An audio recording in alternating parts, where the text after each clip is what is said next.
Hi, I'm Paul Camillos. Join me and my co-host Jacinta Gavin for Series 4 of Shooting the Breeze. We cover women's hoops and women in hoops. We talk to inspiring players, amazing coaches, and the legends behind the scenes and at the grassroots of the game. During this series, we'll be covering the FIBA Women's World Cup, where the 12 best teams on the planet are coming to Sydney. And of course, we'll be covering Australia's longest-running women's professional sporting league, the WNBL, in its 43rd season. Hit that subscribe button, like and review so we can get more hoops content to you.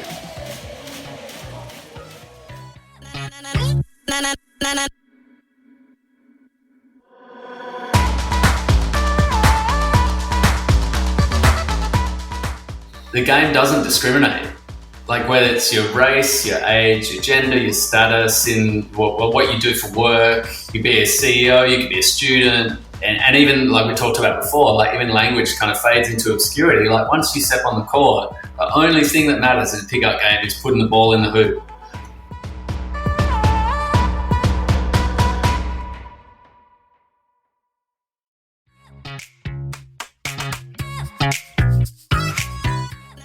Nick Lawrence is a professional photographer who loves pickup hoops. He's passionate about getting a good run and connecting with like-minded hoops enthusiasts from all walks of life. It's the ultimate people leveler. No one cares what you do for a living or your social status. It's about a true love of the game and to get some exercise, have fun, and meet new people you might not ordinarily meet from all over the world. Nick shares the places he's travelled, the characters he's met, and that connectedness blows me away when we hear about one of his subjects who, in one of those crazy coincidences, coached my daughter when she was first learning the game. Listen in to guess who that is. It's just magic. He's been working on a photographic portrait essay of pickup games over the last 4 to 5 years, even throughout COVID, where he met Jacinta and he joined our Shooting the Breeze run during the recent Women's World Cup and captured that too. Nick's Pick Up People exhibition opens on Thursday, 10th of November at the Alexandria Hotel, backyard at the Alex, in a cool pub vibe out back with a hoop, and will be showing for a month. Keep an eye on our socials for that and be sure to check it out. Welcome to Shooting the Breeze. Joining myself and my co-host Jacinta Gavin, we've got Nick Lawrence, a photographer who's been working on taking photos of people playing pickup basketball. And it's a really interesting concept and a really interesting exercise that he's gone through, to the point where there's going to be an exhibition coming up shortly. I believe, Nick, it's called Pick Up People, and the opening night is not too far away, Thursday, November 10, backyard at the Alex. Yep, that's awesome. Just before we get into that, can you tell us just a little bit about the exhibition? And I believe it's at the Alexandria Hotel. Yep. Okay. So, pardon my ignorance. No. Where does a pub hold an exhibition? Yeah, indeed. So, I mean, I've lived in Alexandria for maybe 3 years or thereabouts. The Alexandria Hotel has been derelict almost the whole time I've lived in Sydney, which is about 10 years. And it was acquired by a new owner. It must have been like 5 or 6 years ago, but it is an old heritage building. So they've had some issues getting it started or getting it reopened. COVID being a factor in that as well. Anyway, it reopened about a year ago and has a half-court hoop in the back of it. It's essentially like a large beer garden out the back. They, on the other side of COVID, they seemed like they focused on an outdoor space that was, made the most of the beer garden and that sort of thing. I take my 3-year-old son there quite a bit, and he loves hoops and loves just taking a little ball and trying to get it even on a full-size hoop. So it sort of works for us as parents. We just sort of go there for, a couple of beers and dinner and able to keep an eye on him and sit and have a chat with other parents or whatever works and float around and get some shots up in the interim as well. And so I started looking at the space sort of thinking it's just such a nice community space and could kind of really fit with the project in terms of having sharing the imagery at scale, like big prints and that sort of stuff. So I approached the venue and just sort of if they'd been interested, and the rest of it has just sort of rolled on from there. It's basically going to be big paste ups on the brick walls, so it sort of feels quite almost like street, I guess, in fitting with the venue, as opposed to the stark nature of what is sometimes like a formal art gallery. And they've been really open to just really sort of taking over the joint a little bit. Like they just sort of said, you've got free reign of where and how you want to present images. So just back and forth with them on some ideas around that. And so there'll be some framed imagery inside, and then big paste ups and hung imagery inside and outside. A couple of installations with some sort of sound stuff and video stuff as well. So, and I'm also doing a 60-page broadsheet publication that's going to sit alongside the exhibition as well. So yeah, that's all kind of happening. It's definitely coming to the pointy end of it. So over the next 3 weeks, we'll be pulling all those things together. The work itself is all kind of shot and done. It's just more a matter of sort of pulling it together and making those like decisions about which exact images are going to kind of make the cut. All that sort of stuff. Sounds like you've put an enormous amount of time and love and energy and work into this huge project, Nick. So like, well done, because thanks. From the outside, I feel like sometimes these projects and exhibitions just on the surface look like, Nick's just taken a couple of pictures at different pickup games. But I'm glad you gave such a thorough description of the work that goes into something like this. Yeah. Just remind us, for the sake of the listeners too, just give us a bit of a background of when you started this project and how long it's been in the making. Yeah, no worries. It's somewhere around like 4 or 5 years. It's funny you saying that. I really distinctly remember having the chat with you at Terrigal, and this was in very early stages. Like I hadn't shot any pictures at the Terrigal run yet or anything like that. It was very much an idea, at that point. Like I'd shot a few hoops and a few people, but that was almost like one of the first main shoots where I took loads of lights and targeted a place where I knew there was going to be lots of interesting characters, might have space to set up stuff like that, like lighting and all that sort of stuff. But yeah, probably, I'm just trying to think.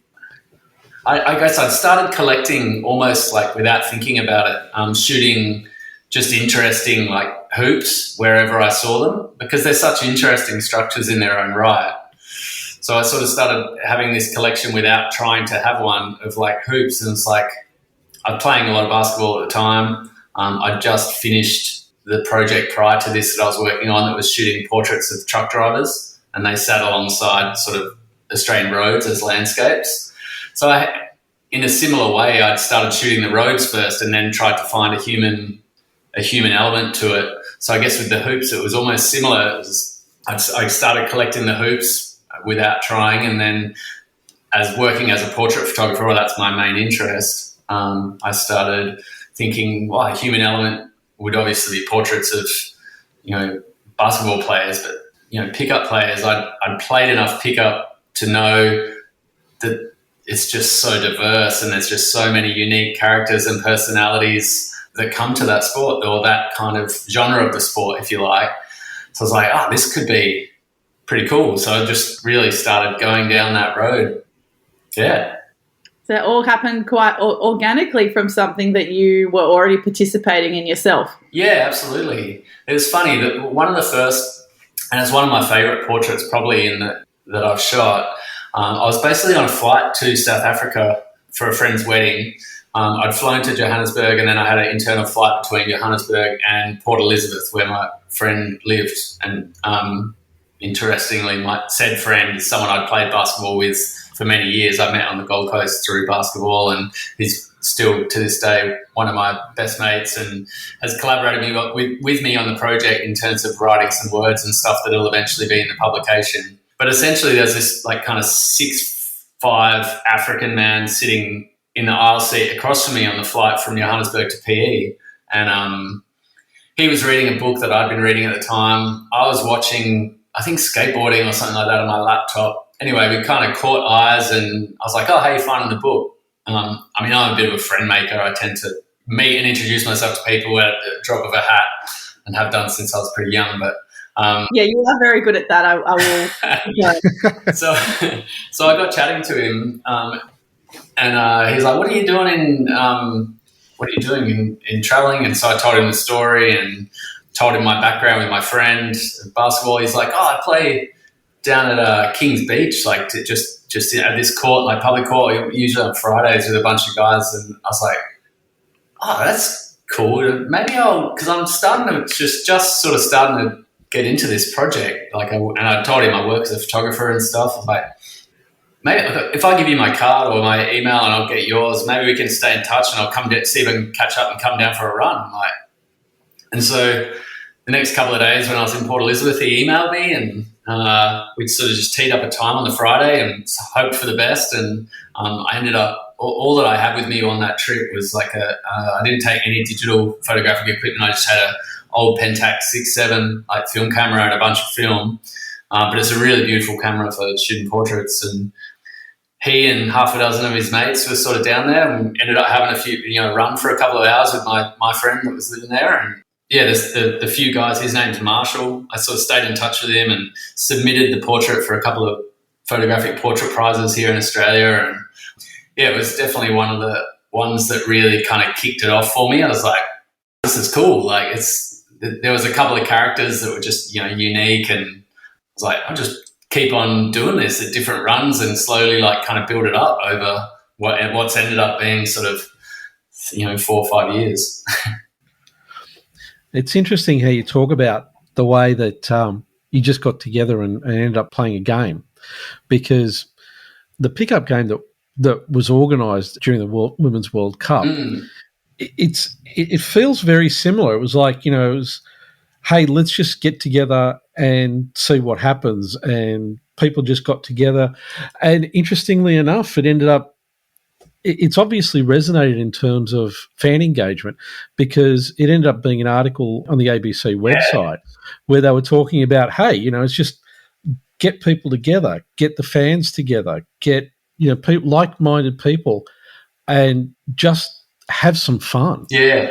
And so for me, one of the real big questions is, having been around so many different pickup games, have you found that that's a pretty consistent thing that you run across, that people are just getting together, have a lot of fun, and just to play? Yeah, I mean, I think it's one of the things that interests me about it, and one of the things I really love about it is just the diversity that it attracts, but also just the kind of, for the most part, the good vibes.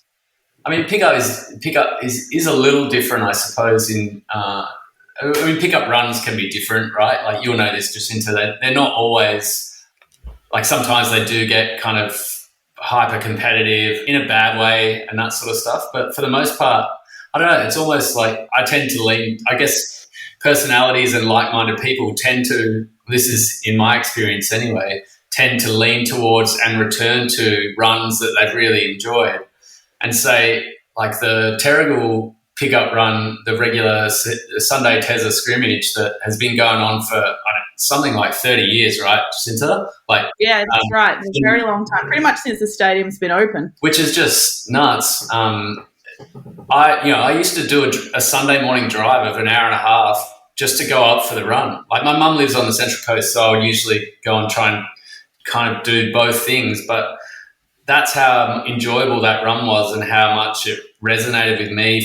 It's almost, for me, that particular gathering of people was the epitome of what a great pickup run is. It was like super competitive but respectful at the same time, and just so diverse and welcoming in terms of the age of people that played, the gender if it wasn't an issue, background, like ethnicity, all that sort of stuff. Like, yeah, when that stuff happens, it's quite special, I think. So I don't know, I find myself attracted to those kind of runs, and sometimes, if runs they go the other way, that I'm take them or leave them. And yeah, I think you sort of almost, just like in life, you sort of know your people, so you just continue to return to those kind of things. And sometimes with pickup too, you'll meet, well, I shouldn't say sometimes, a lot of the time with pickup games, you'll meet a lot of people you wouldn't have met in life otherwise. Totally. just got this one commonality of enjoying and loving basketball, and you just happen to meet by chance at a pickup game. And sometimes, depending how often you'll go to that regular run, you'll keep seeing that person, develop a friendship over the period of time. But most of the people that come to the Terrigal Sunday scrimmage, I don't think I would have met otherwise. Yeah. And I know them now from scrimmage because I haven't come across most of them in any other aspect of life. Like, I don't think I've even run into some of them at the Erina Fair. Yeah, right. On a random Thursday night, late night shopping. You know what I mean? I only see them Just at that Sunday. Yeah. So, it's pretty powerful in that way where you just meet people you would have never otherwise met, and they're all from different walks of life and different backgrounds and different ways of how they came to basketball as well, which is always really interesting about how they got into it in the first place and what kind of keeps them coming back. But yeah, everyone's got different motivations for sure. Yeah. I think you're right. There is a fine line sometimes. Like the Sunday just gone, we had a run and another female athlete came, which I was grateful for. She came for the first time, and the reason why I really like that she came, she messaged me saying, "Are you going today? I really want to have a run. I haven't played since youth league finished and basketball just stopped being fun." Yeah. So as soon as she said that, I said, scrimmage is the perfect, or pickup is the perfect opportunity to find fun in basketball again, because you just play with freedom. There's no one subbing you off for a bad decision. Yeah. You're not going to get chewed out for missing shots. Just come back and enjoy the fun of it again. And I think that's the other great thing about pickup, which is kind of why I like going back too. Yeah, same.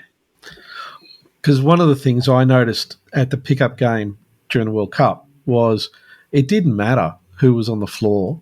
Everybody was having fun. And look, it was competitive. Yeah. There's no two ways about it. It was a competitive game. But the personalities seemed to just gel. Yeah. And everybody just seemed to be having a lot of fun. And I think that was one of the things that I found really interesting. And I mean, obviously, my daughter got in there and played, and she had a ball. Yeah. And it's a good way to learn a lot of different skills too on your own right, just having the freedom to play, but also picking up stuff from other people without having a formal coach kind of instruct you of how to do something a different way. It gives you a different perspective. I think that's also why I like, our friend of the podcast, Josie, when she runs her Promote the Goats pickups in Western Sydney, there's always so many lessons to learn from others and gives that sense of community to the young kids out there as well, which is super important. But other than Marshall, Nick, that you've already mentioned, who are some of the other more interesting characters that you've met along the way of playing pickup? And you've obviously played pickup internationally as well. What are some of the other countries you've played pickup?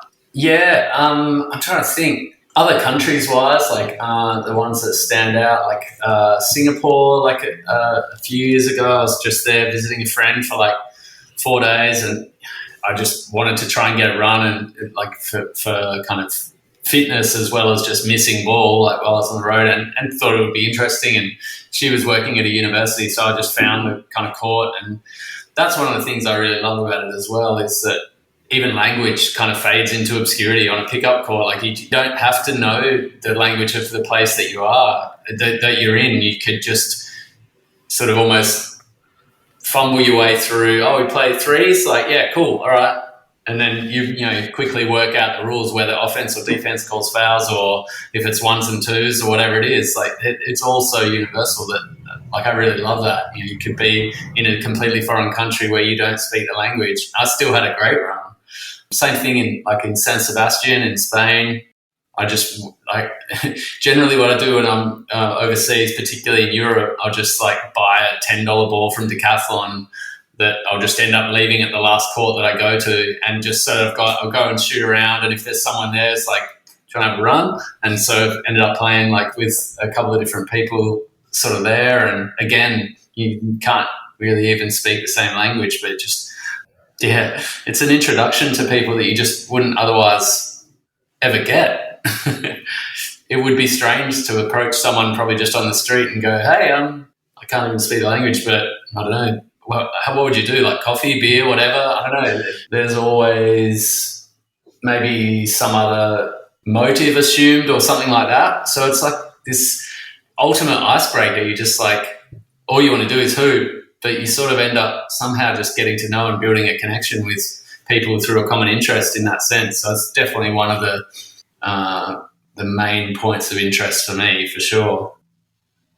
Yeah, and it's such a strong commonality too. Like when you said, in another setting, if you were to, at a bar on your own and you saw some people of similar age or whatever, it's not the same going up to them by yourself saying, oh, hey, can I join you? I'm just a stranger visiting. Can I join you for a drink? It's not the same as having that strong commonality of being at a pickup court together and like having that same language, like you said, of basketball.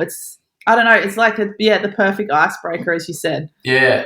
I feel like pickup basketball especially is just so unique in this. It's definitely, again, another one of the points of interest is, for me, is there's no other sport like that works this way, where you don't go to a tennis court and rock up and go, oh, you want to play doubles like with two people? Like, it's just not done, right?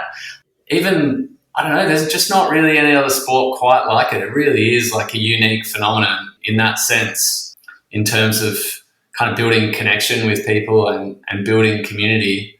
Like, I've moved around states a little bit in Australia. Like, I grew up in Western Australia and then lived in Queensland for 10 years, and then I've been in Sydney for 10.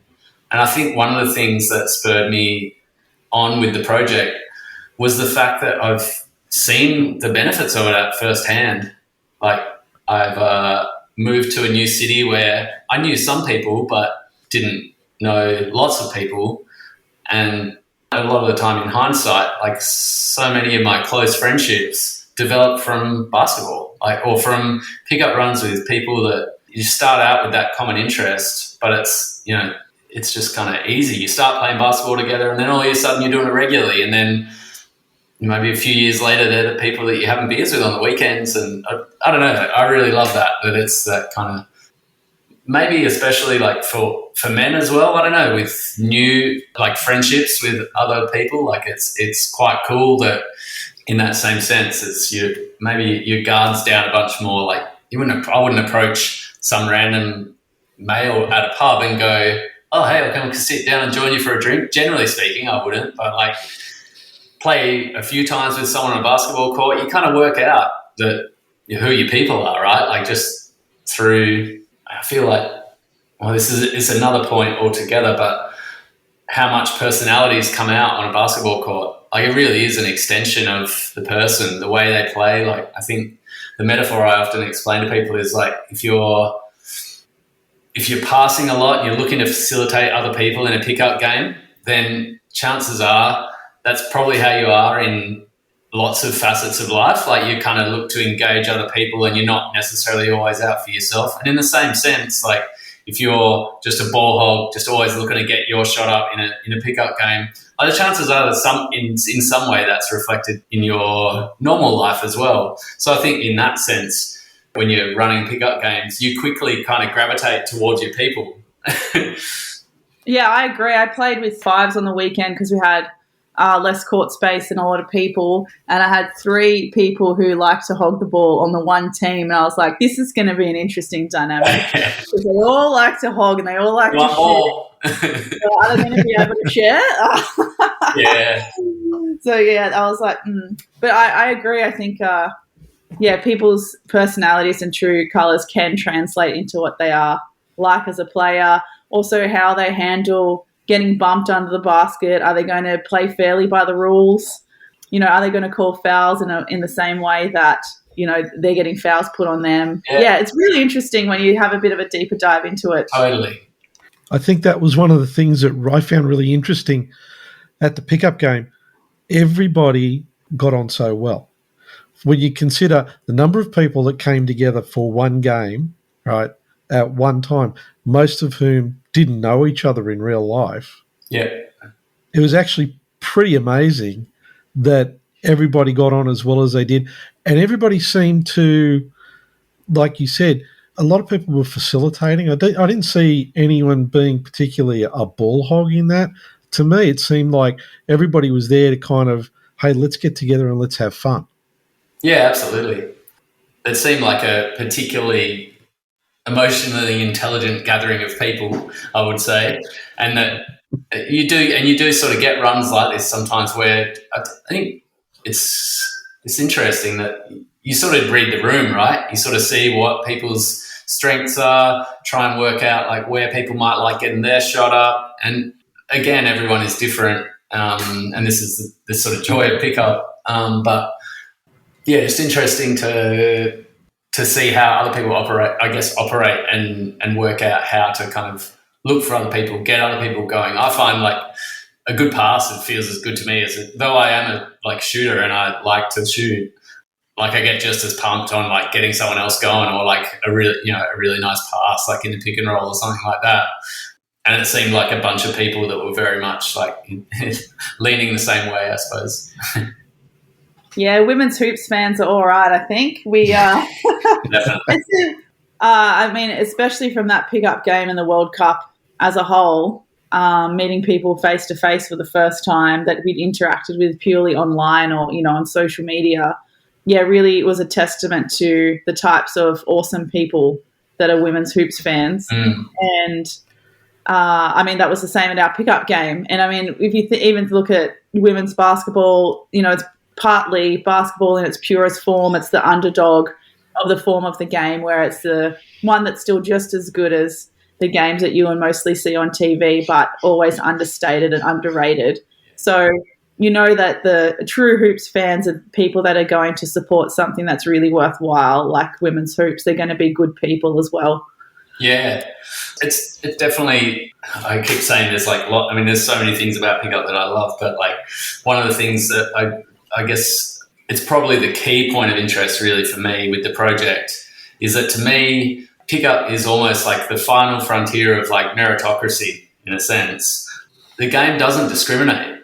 Like whether it's your race, your age, your gender, your status, in what you do for work, you could be a CEO, you could be a student, and even like we talked about before, like even language kind of fades into obscurity. Like once you step on the court, the only thing that matters in a pickup game is putting the ball in the hoop. And it's that meritocracy and that like is just so cool, I reckon. Like it's just all the kind of identity politics that kind of surround our lives otherwise in the world just fade away. Like that's the goal, and you get about it and just meet so many other interesting people doing so. That's the raddest thing about it for me, I think. Okay, now you did miss out on letting us know about some of the interesting characters that you've met. Yeah. And I'm guessing that, the way you've been talking about this, there must be some really amazing people that you've met. Yeah, for sure. I mean, again, in that same sense, like the diversity of the crew is just one of the main things that's always, when you get a chance to maybe you run with someone a little more regularly and then find out what they do for, whether it's for work or what their background is, you're like, oh, wow. Like, I'm trying to think of some specific examples. Like, there was one guy from the Tesla scrimmage, Miko Jacinta. Oh yeah, Miko. Yeah, he was, the coach of the NBL1 women's team. Miko, yes. Yeah. So I met him and Chris at the Tesla scrimmage. They're both, Chris. They both sounded like expat Americans. Chris is actually Danish, I'm pretty sure, but Miko's from LA, I believe. Yeah, he's from Cali. Yeah, that's right. So this was just a kind of room read, and the first time I played with them, I quite enjoyed playing with them. They seemed like interesting characters, both competitive and like hilarious on the court. Kind of played the right way, and they were always looking to encourage other people to play that way too, kind of thing in those runs. But I ended up playing on a Thursday night team on the Central Coast, and Miko was on it. So we eventually ended up going out for some beers and stuff. And turns out he, in his youth, pitched this to do a book about pickup basketball. Basically, it was kind of what's the word I'm looking for? He basically just kind of roped this publishing company into paying him to travel the world and go to pickup games, and not just pickup games, but also big NBA, global basketball, kind of events and that sort of stuff. And so he traveled the world just on this kind of publishing house's dime, writing stories, and it was just what? he talks about it like it was just something in the distant past, because I think what ended up happening, they didn't publish the book. He bought the rights for the book, maybe back off the publisher, and it's just sat in kind of wait. I don't know. What are the odds? Like meeting someone with this similar interest that's had a past life that's like that closely linked to your own. So I don't know. Miko's story was quite interesting. Yeah, and it's not something that he, that's a really good bragging story. Shout out to him too. I absolutely love that dude. He's just, shout out. Yeah, he's the most, down-to-earth, nicest guy ever. Such a good bragging story to say, hey, I had a publisher, pay my way around the world to play pickup, and then I bought the rights of the book back. But it's not something that he ever leads with in conversation. I'd already known him for some time, and I learnt that what I feel quite late into our friendship about this book. Yeah. So, also reflects the type of guy that he is. But how wild that he's like, oh, yeah, I've done this before. Yeah. I know how this works. I'm trying to think of any others. There's when I first moved to Alexandria maybe 3 years ago, I think I was literally getting out of the lift in my apartment. Oh, no, I was about to get in the lift, and my neighbour, the guy that lived directly next door in the apartment block, got out sweaty as hell, all in Phoenix Suns gear. And I was like, you play ball? And he's like, yeah, we hadn't really even met yet. I think I'd met his wife and run into her in the car park, but I hadn't really met him. He's like, yeah, man, I play this pickup run on Friday mornings at Sydney Uni. We've been doing it for years. It's really broad group of people. There's kind of musos, mathematicians, just come along with me next time. And I was like, I had an injury at the time, but I ended up kind of going along, and I still go now. It's one of my runs every week. It's 6:30 a.m. till 8 in the morning, and he's become a really close friend. I'm now a Phoenix Suns supporter because he's from Arizona, and I didn't have a team for years, and I always struggled to pick an NBA team. I always followed players. But I thought, I'd really like to commit to a team and just for better or worse, just have a team to support.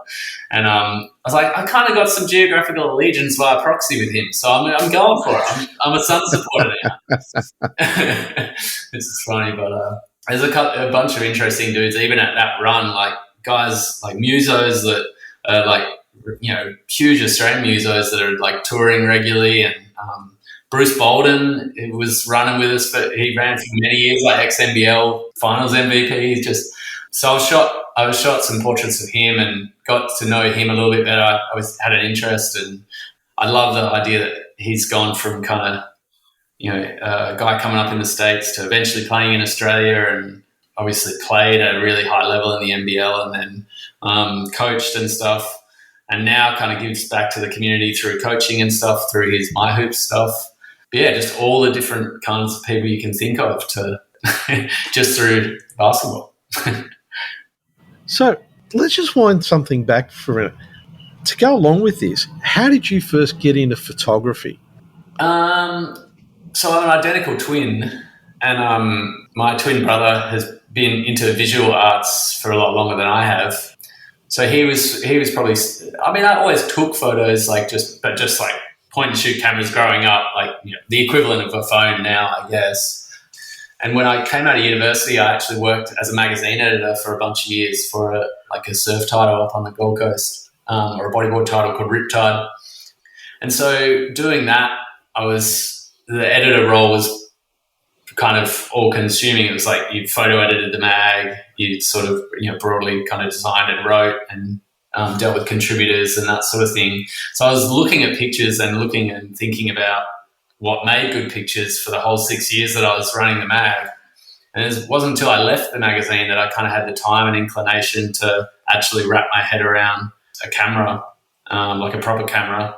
So I started doing bits of work in both fields, I'd get some portrait assignments through the publishing house because I was still connected there and still doing some contract work for them. And I really got to a point where I felt like I needed to pick between the two and not end up a jack of all trades, master of none a little bit. So I'd almost had an honest conversation with myself about what innately I felt like I wanted to learn more about, and it was photography. So that's what sparked moving to Sydney was to move here and sort of start from scratch career-wise, to just work as an assistant and work in studios and try to understand a little bit more about commercial photography and the kind of, I guess the peak level of how producing as good a work as you can kind of thing. And then from there, I guess you find your way to the things that interest you, because there's, as many different types of photography, innumerable kind of genres of photography, from fashion to product photography to landscape photography to, underwater photography. I don't know, and you really, to get good at something, you need to specialize. I think I leant towards portrait photography just because partially what we talked about before with my constant ease with meeting and talking to people, new people and that sort of stuff. Yeah, I really liked hearing people's stories. I think I might have mentioned this to one or both of you, maybe at the run at Sydney Uni. My motto is almost like, I think if you take the time to ask just about anyone and show a genuine interest in who they are and what their story is, I think people tend to, there's always something interesting to find out. All you got to do is take the time to ask. And so my photographic work kind of leans that way, in that I just think everyone has an interesting story, and I try and capture that in a portrait, I guess, with different people. It stems partly from my dad was a journo. He always encouraged like an interest in people and observing people and taking a kind of genuine interest. So probably part of it stems from there too. A long time ago, we had a good friend of ours, Jeff Tripp, on the podcast, who's been shooting around hoops for many, many years. And I know that one of the things that he always found really fascinating, and I'm not sure if you've ever taken photos like this, of the players when they're actually playing, the expressions on their faces, the emotion that comes out. Have you found, like with the shots that you've done at the pickup games, how do you find trying to capture that emotion?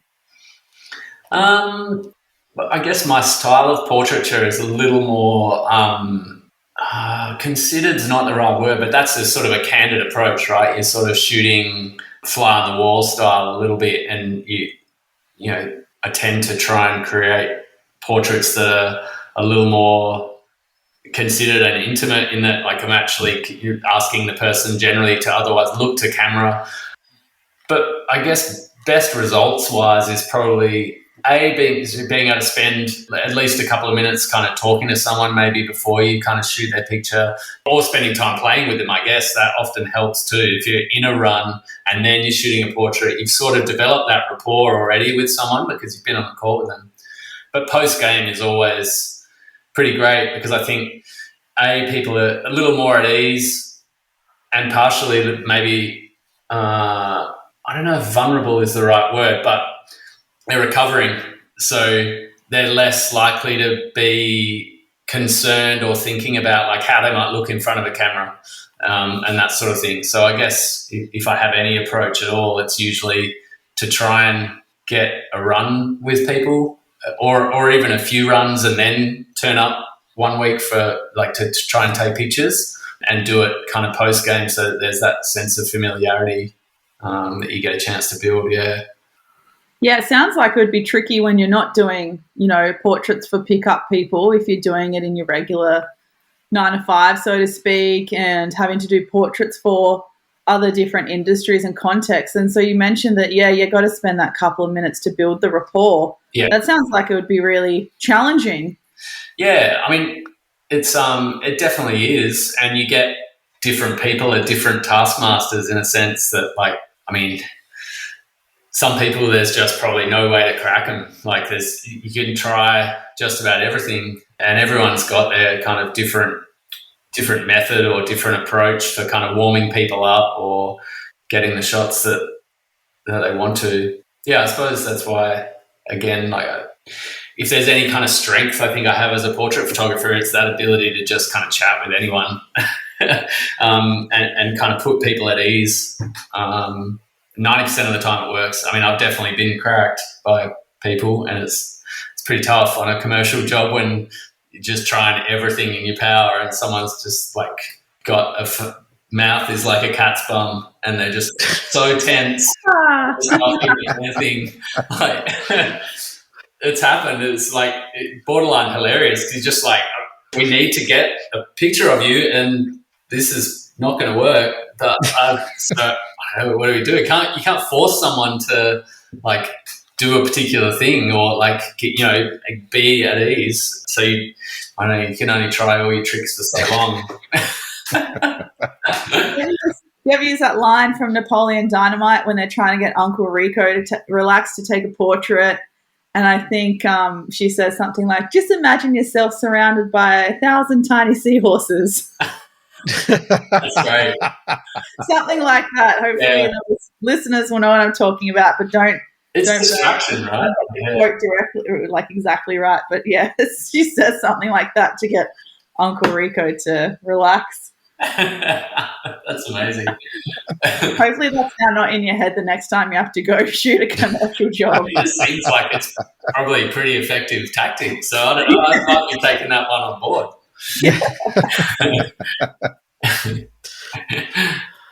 So one of the things that we do is we tend to ask a totally unscripted question. Mm.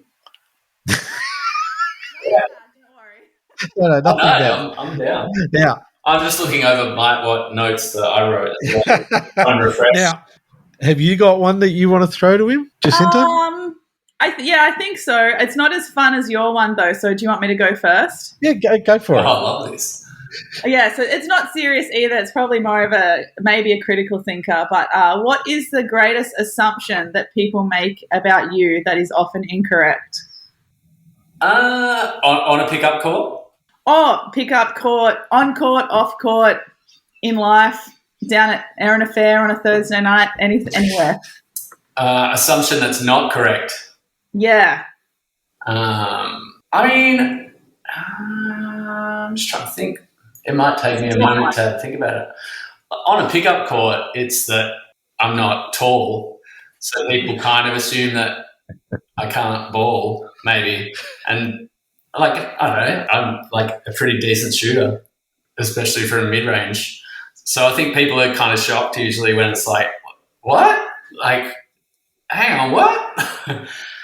And it's not like I'm like especially athletic or anything either. Like I'm fit, but I'm not. I've never been like super fast twitch athlete either. So I don't know the way I go about playing the game. I think people are sometimes like, oh, I wasn't expecting that. Like, but in life, I don't know. I think maybe what you see is what you get a bit with me. People always assume I'm a surfer, which I am. So I don't know. That's always pretty fair. It's got something to do with the hair, I guess. Yeah, I don't know. I couldn't think of anything off the top of my head. On court, you're definitely quicker than you're giving yourself credit for. I'd prefer not to guard you. Especially you're pretty quick off the first step, so Thanks. Count that as in your repertoire. Appreciate you. All right, so we'll go for a slightly different one. Yeah. If you were going to be a character from a book, any book, who would it be? Character from a book? Yeah.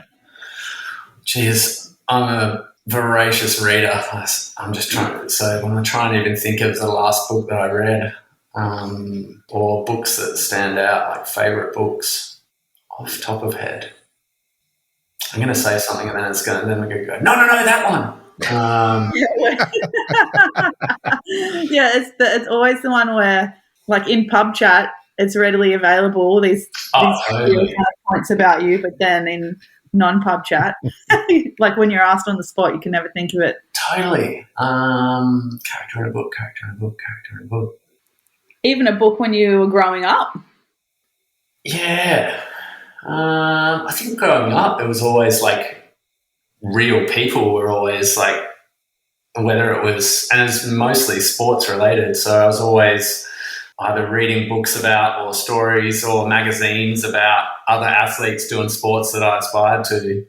So it was bodyboarding and surfing and those kind of interesting stories, or musicians or skateboarders. Yeah, I don't know. It's always like almost like would non-fiction count? Or is Yeah, it more like non-fiction a counts. fictional character in a book? Doesn't matter. It's your answer. Whatever works. I'm really struggling. You've caught me out. Oh, we could go for the old regular. We could go with Jack Kerouac, or the character in On the Road, because it was a big influence. It was an influential book for me in my kind of years as a journo, especially. And I do love the kind of freedom of just a road trip and an adventure. But I don't know if that's a very interesting answer. I think that's a good answer. That's a really good answer. Especially if it was meaningful to you in a particular part of your life as well. It's not just a book you liked, it's a book that resonated with you in some way. Yeah. I think that's a good answer. Yeah. Okay. So, Nick, thanks so much for your time. And let's remind everybody again that the Pick Up People exhibition is opening on Thursday, November 10 at the Alexandria Hotel, the backyard at the Alex. Yep. And it's at 35 Henderson Road, Alexandria. Yep.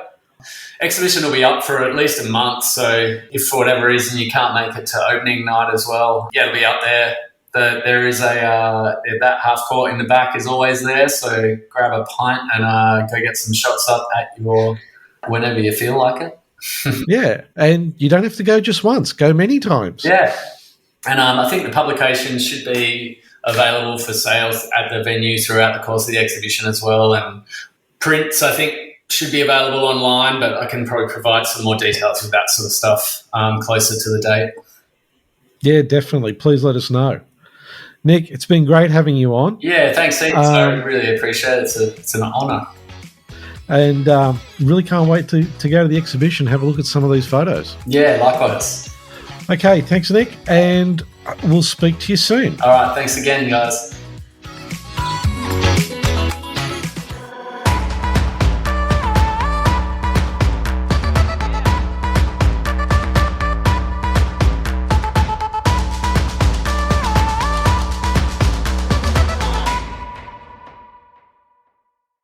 Shooting the Breeze can be found on Apple Podcasts, Google Podcast, Spotify, and iHeartRadio. Don't forget to subscribe and share the podcast with all your friends.